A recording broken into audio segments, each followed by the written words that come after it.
Hey people, CzarThwomp here, and welcome to episode 41 of The Greatest Attorney 2 Resolve. Last time, we were cross-examining Enoch Drebber, and it was brought up that he would have no motive to kill Assman because, basically, the contract they had with Assman said that both of them would have to be alive for Enoch to get his money. So as such, why would Enoch kill? And we are going to question that. Enoch is in thought. Well, I must say I'm a little surprised. I came here to testify about the machine that I built, but instead my reputation is defiled. Welcome to court with my Nipponese friend, where you come out feeling worse than when you entered. Welcome to my world, Drebber. You're just getting a taste of what I deal with. But the prosecution's counter sets the record straight, I think. It's impossible that I am the culprit. Objection.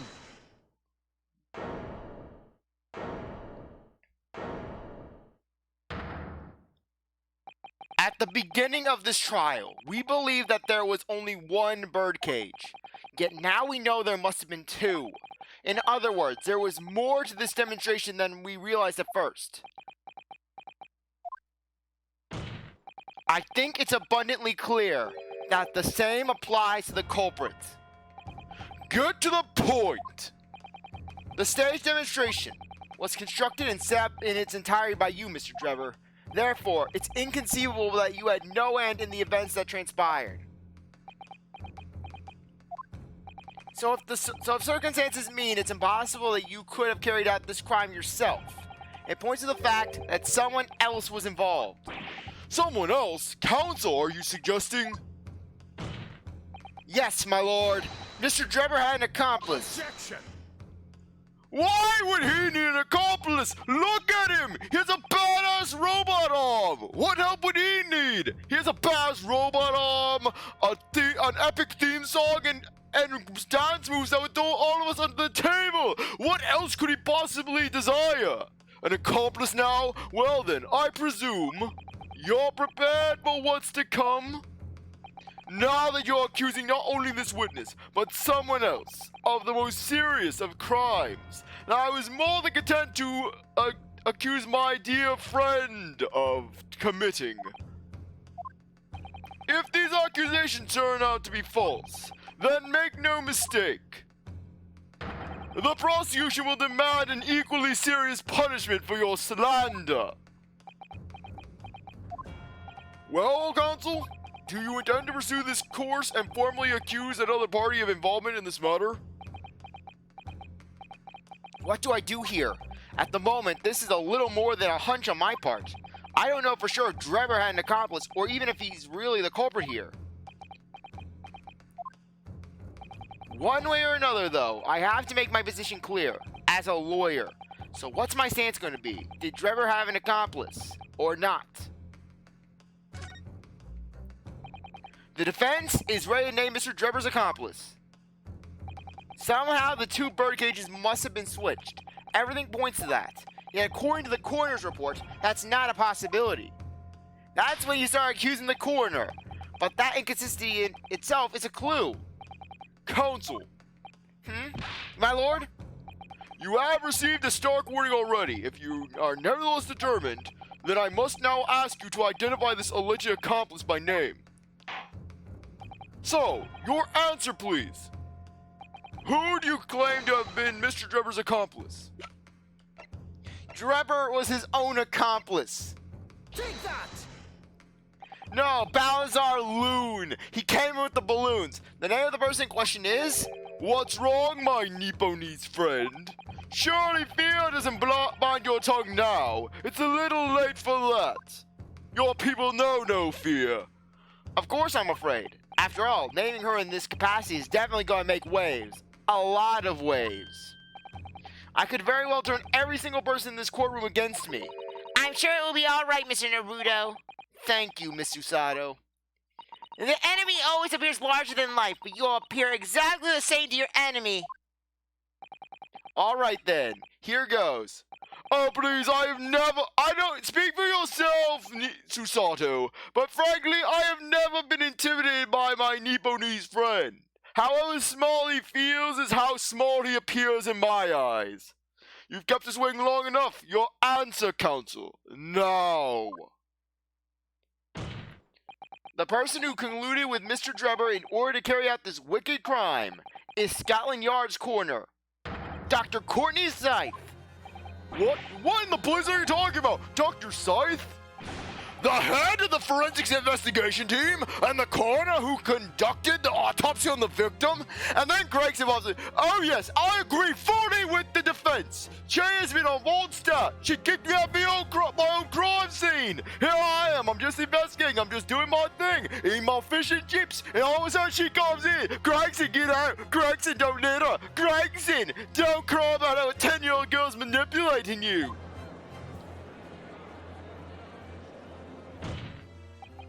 We know there are 2 birdcages, so who could have carried out the switch to complete the illusion? The accident happened in front of a huge crowd of spectators, and the area was immediately sealed off. Then everyone, police officers included, were banished to make way for the forensics investigation team. I love how they say they were banished, as if basically Sithe sent Gregson and the other detectives off, sent everyone else from the police into the shadow realm. When else could the switch have occurred? It can only have been in that team's presence.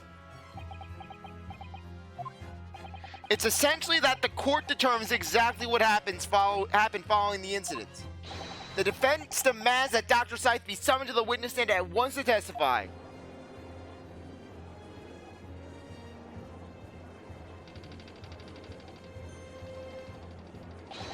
You've got a nerve, lad! Standing up there, dragging the yard save the mud. That's my job! I have dedicated 20 years to making the yard look bad, and here you are trying to whisk away my thunder. You saw my thunder, and you stole it. You shouted some back and took it away.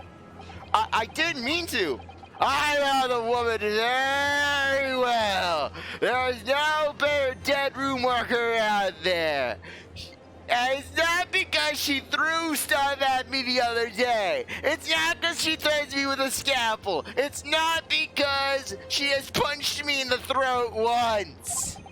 How dare you call her a criminal? My learned friend's imagination appears to be wilder than the East End at night. But the recklessness of your accusation aside, there's another grave problem with your argument. One which the prosecution demands you address at once. A grave problem? Oh my word! Who do you claim acted as the victim's doppelganger? What? Certainly if the birdcage containing the body of the victim was exchanged for another, that cage must also have contained a body. And yet, no missing persons or accidental deaths of anyone even remotely resembling the victim have been reported. Which means there was no one, dead or alive, who could have fulfilled the role of a body double for Mr. Assman. That's true. If my argument is that there were 2 birdcages, then there must have also been one person inside each. But I don't know if I got an answer to that yet. Have I? What can I do to reveal how this body double stunt was achieved? Present the evidence, because basically we're going to now finally present how it's... Oh, hey, here's the fact that the wax sculpture was used as the body double. Very well, the defense will address my learned friend's... Oh, no. I am not your learned friend. You are my learned friend. By presenting evidence that reveals the true nature of Mr. Assman's body double. Good gracious, evidence? I do hope this isn't filibustering, counsel. The court is expecting a name. If you think you have relevant evidence, present it now. The body double and the birdcage were hiding inside the balloon that was floating above the stage, which means that any witnesses would only have seen them from 60 feet away. So who was it that appeared out of the explosion some 18 meters above the spectators? Aha! The body double inside the second birdcage was...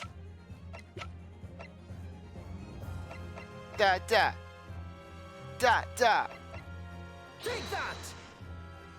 We know that the victim, Mr. Assman, was in the birdcage that was situated inside the kinesis machine on stage, and therefore he couldn't have been inside the second birdcage. Instead, that contained something else. What's been described as a body double, which is what fell from the sky and crashed into the Crystal Tower. Yes, Counsel, according to your somewhat elaborate version of events. And that body double inside the second birdcage was, in fact... It's alright, Mr. Naruto. You're ready for this. You can use the head. Just steel yourself and come out with it. Thank you, Miss Usato. I needed that. As I was saying, the body double inside the second birdcage was... as unbelievable as it may seem, that thing there. When did you even get this in the courtroom?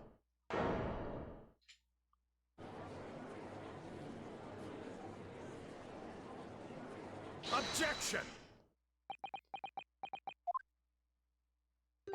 Open your eyes and look into mine, my Nipponese friend. Ah, close them, close them!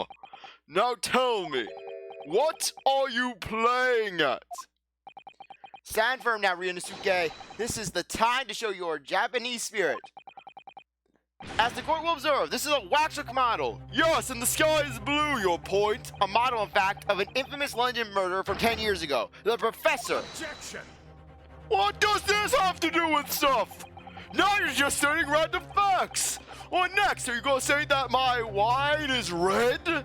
You started by indicting the leader of the forensic investigation team as an accomplice in this crime.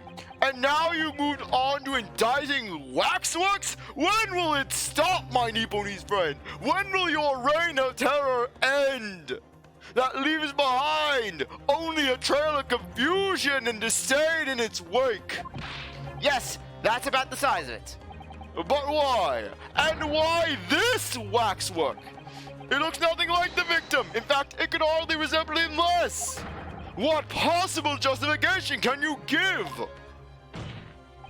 If you want to know why, ask Mr. Drebber. What?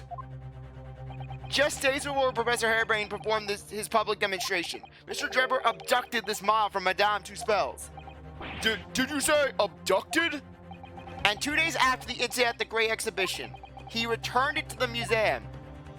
Then the timing. Is this true, Mr. Drebber? I just wanted to make it my Louvre.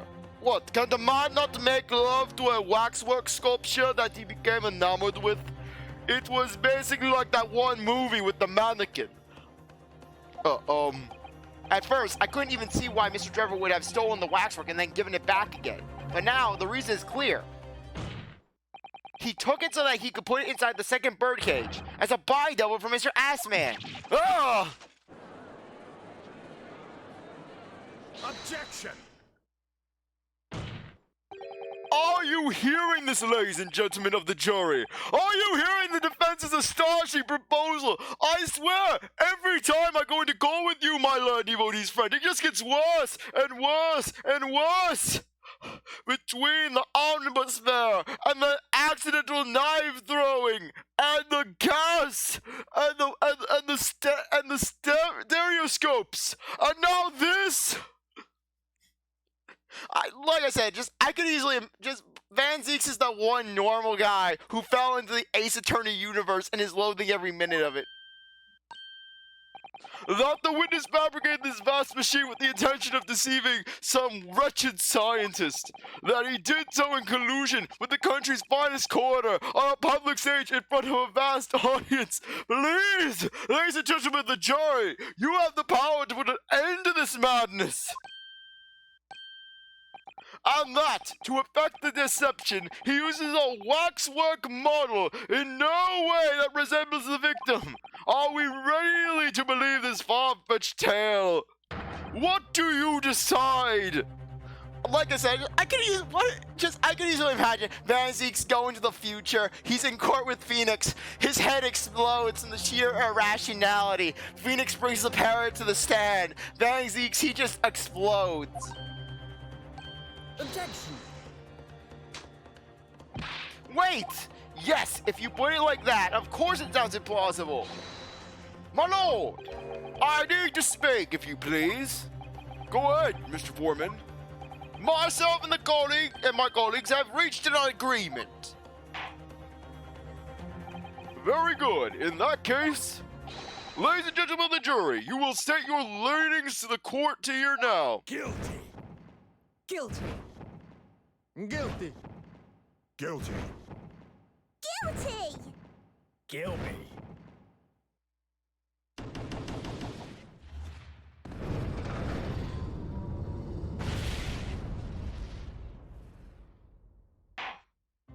So, as indicated by the foreman, the jury has reached a consensus. I knew that was going to happen. We shall get through this, Mr. Naruto, as we always do. And uncover some new truths along the way, I'm quite sure. Yes, I agree. I'm going to have to appeal to the jurors as usual and see if I can persuade them to change their minds. The defense will now embark on a summation examination. Are you and your fellows ready to proceed, Mr. Foreman? We are, my lord. And CzarThwomp can never pick a name for me. A voice for me, sorry, sir. A voice. In that case, I shall ask you now to clearly for all procedure. Okay, let me just go back. Okay. Yeah, I love how it's automatically about the judge. Okay, Mr. Naruto's on the bench. We gotta go through with the examination. The grounds on which each of you have decided that the defendant is guilty of the crime of which he is charged.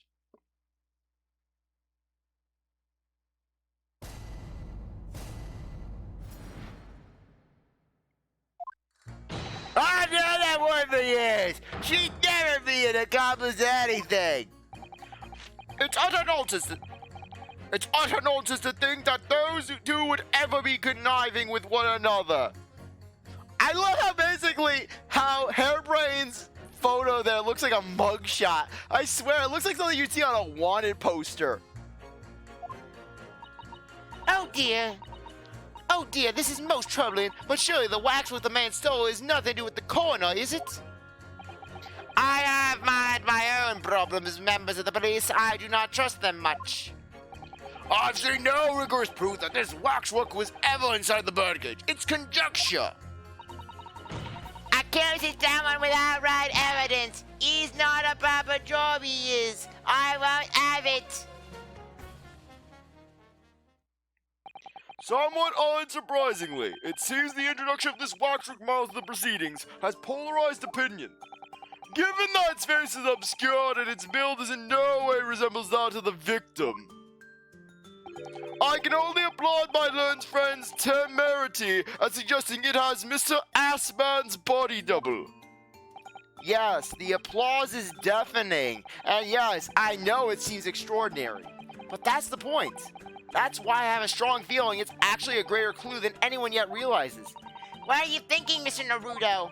I can't explain why at the moment, but I feel as though there's a specific reason why it was used. Why it had to be this model. Really? A reason why nothing else would do, you mean? Yes, and I'm convinced. It's something far more significant than whether or not the model looked like the victim.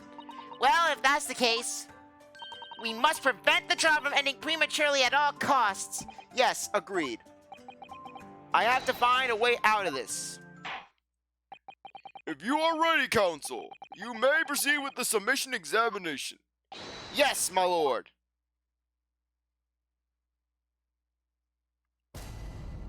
What was Trevor doing over there with his hand? Look at this, he's watching his hand, like he's high, and he's like, oh look, oof, my hand, it's there. I have a hand. He's just staring at his hand while just moving it.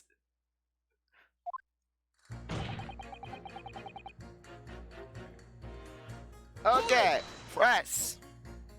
The order of things seems to have changed around here for some reason. I'm a copper, lad. It's a copper's discretion to have the real sometimes when needs must. What's wrong with that? Where do I start? I've been working in the yard for 40-odd years. That's even more than I thought. We've only had a Metropolitan Police Service in town for 70 years, you know. Guys, times have changed. The public trust covers back when I started. It was rough. We had to fight crime, and we had to fight to win the public trust as well. And when we did, forensic science was in its infancy too. Even more so than now. And she spearheaded the revolution. Dr. Sithe, you mean? That's right, about 10 years ago it was, when I was still a youngish Bobby on the beat. That's when she started making a name for herself as a top-class gardener. And now look at her, head of the forensic investigation team. And a woman, no less. Well, you want me to complain. That's what we all dreamed of back then. Could you tell me without holding that gun in the air? We were all about justice, lad. Full of vim and vigor we were. Full of vim. That's coming across loud and clear.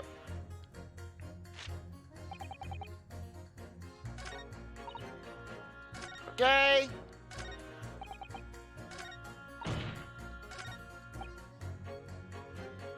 Okay. Da da da da da da da da da. Hold it! Why would you assume that? Well, quite simply because that unsettling swindler has no relation with the woman, does he? Let me just check something. Okay. Just had to look at that. Well, it's merely because that unsettling swindler has no relation with the woman, does he? True. As it stands, we don't know of any connection. Oh gosh, but it would be delightfully romantic if they were somehow to have mutual interests in the waxwork. Romantic? Yes, yes, Dr. Sithe and I, we tag team the waxwork. A woman of society such as myself views everything in terms of relationships, you know.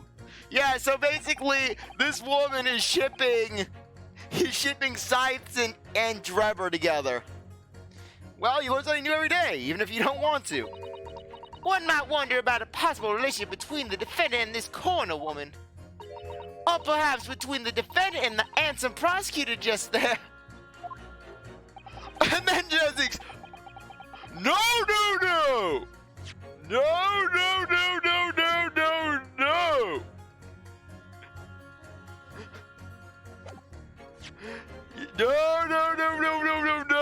For one thing, no one wants to be going with freaking Albert Hairbrain!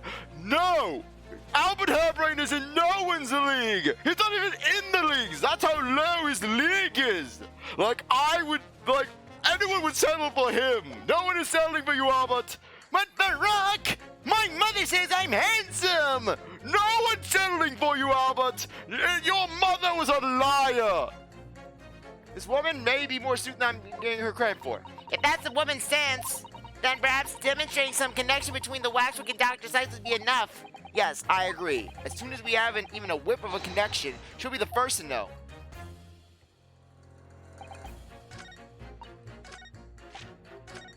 Da da da da. Da da da da. Hold it! Okay, I could have sworn. Okay, I could have sworn that basically he would say a fact about Scythe.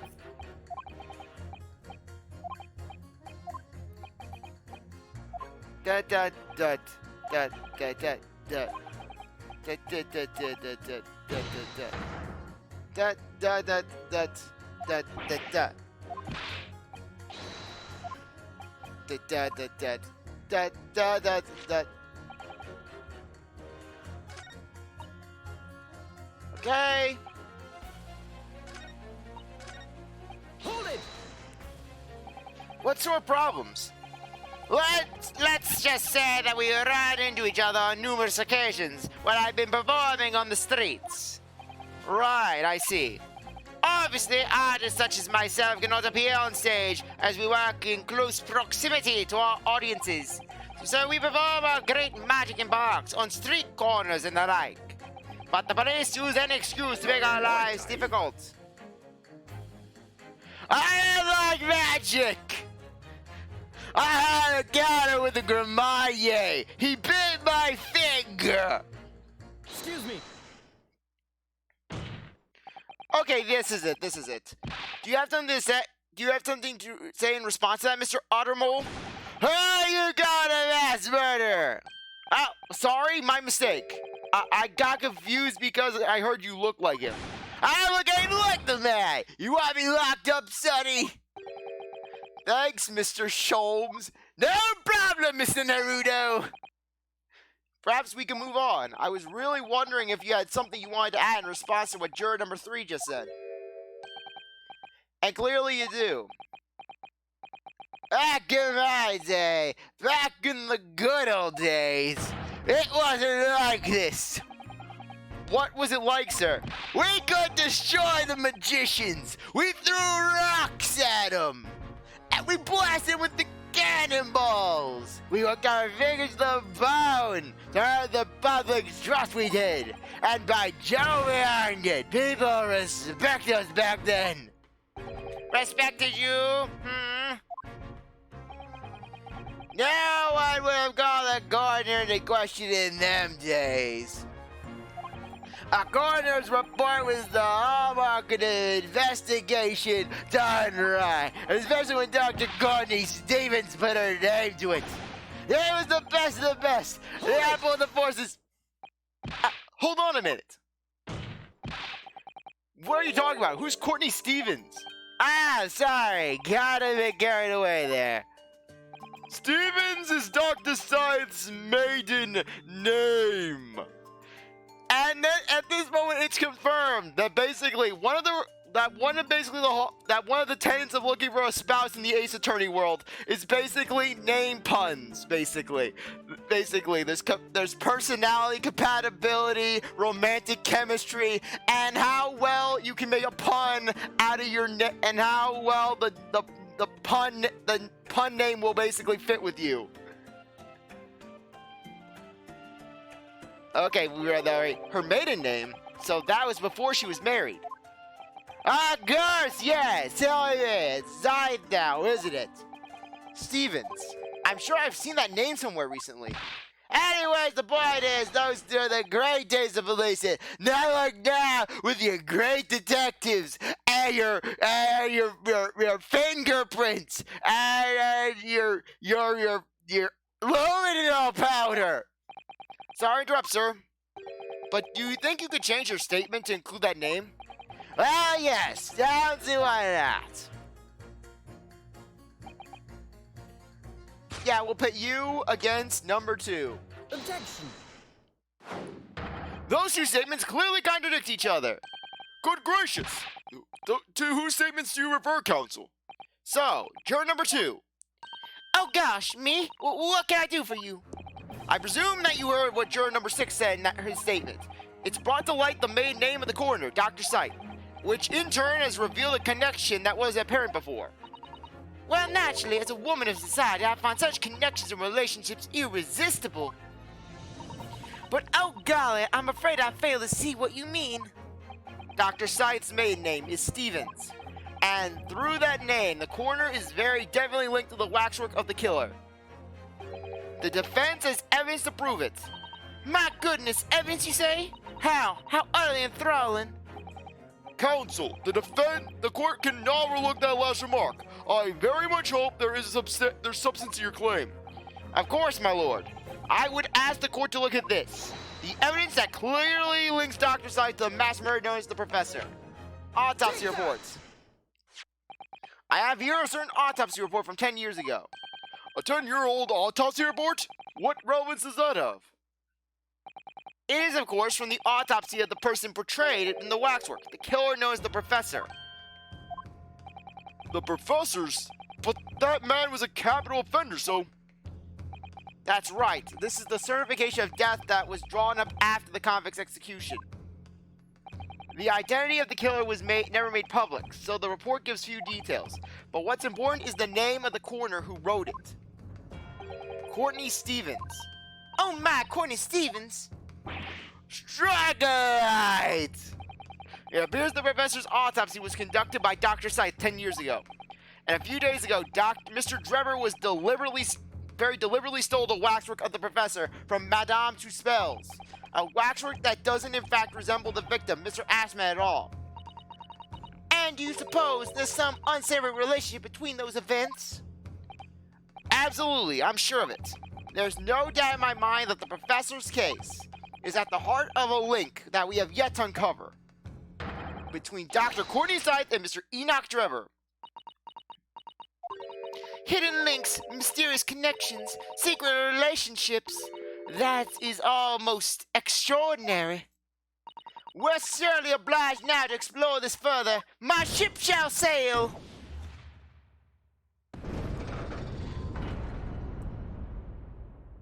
Right. We can't let this job go to an end now. Not while this glass suspicion's hanging over the yard's best gardener. I simp for my queen! It wasn't like this in my day, but we're still here to have all justice in the end.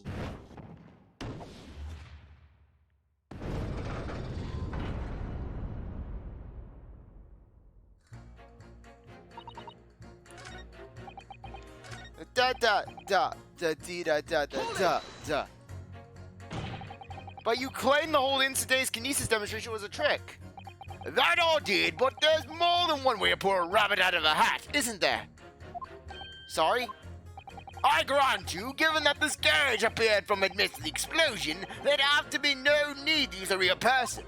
But if a waxwork had been used, the culprit could have at least had the decency to make it look like the victim. I'm not sure exactly how much criminals are governed by decency.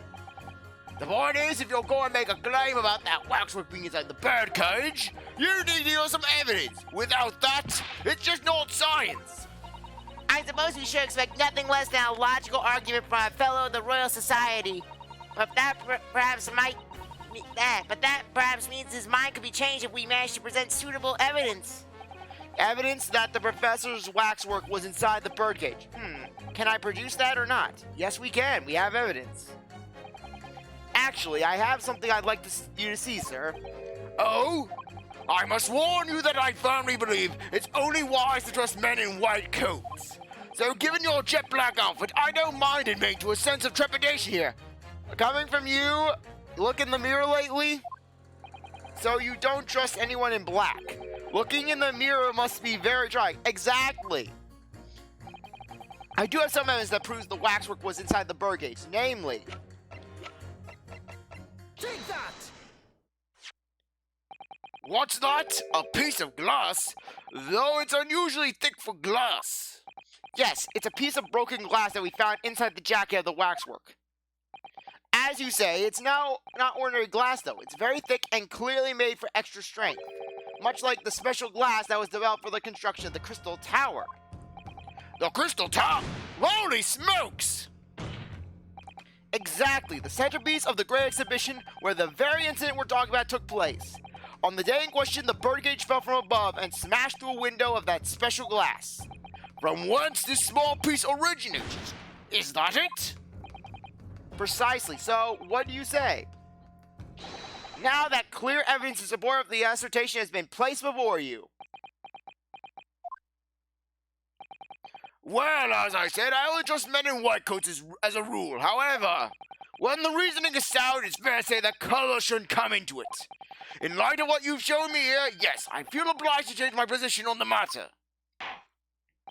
In that case, juror number 4, you will amend your statement now, please. Da da da da da. Pit you against Corncob Girl. Objection! Those two statements clearly contradict each other. Good gracious! Those two statements to your counsel. If you could put down your corn for a moment, juror number 5. Oh, you mean me? You point out that it's wrong to make an accusation without evidence. But the accusation that the waxwork model was inside the second birdcage on the day in question is not without supporting evidence, as the defense demonstrated to the juror sitting beside you. Oh, is that right? Would it be fair to say you didn't follow the argument? I didn't understand much besides Colonel Cobb, to be honest. Of course you don't. If I could interject here. Please do, sir. Now that this assertion of yours about the waxwork has been backed up by some solid evidence, it would be wrong of me as a man of science not to pursue the matter further.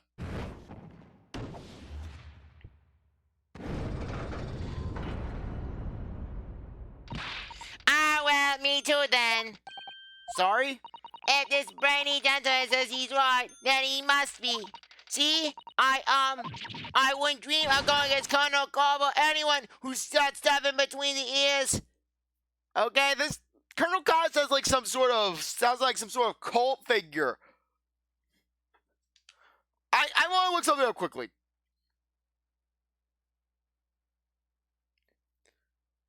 Okay. Okay.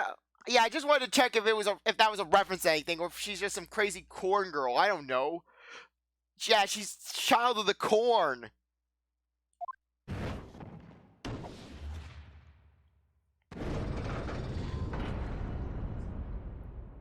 Success! If you can call it that. Thank you, counsel, that will do. As a result of the summation examination, the jury's overall leading has changed. And then Van Zeke, he's throwing down his head just over and over again. Just slamming that desk. Every time! Glass, autopsy reports, what's next? Are you gonna bring out that armband and say that that's gonna solve the summation examination? 2 jurors now called guilty against 4 who call not guilty. Accordingly, the court has failed to reach a consensus at this time. And the trial must continue. We did it. Oh, well done, Mr. Naruto. Another wonderful victory.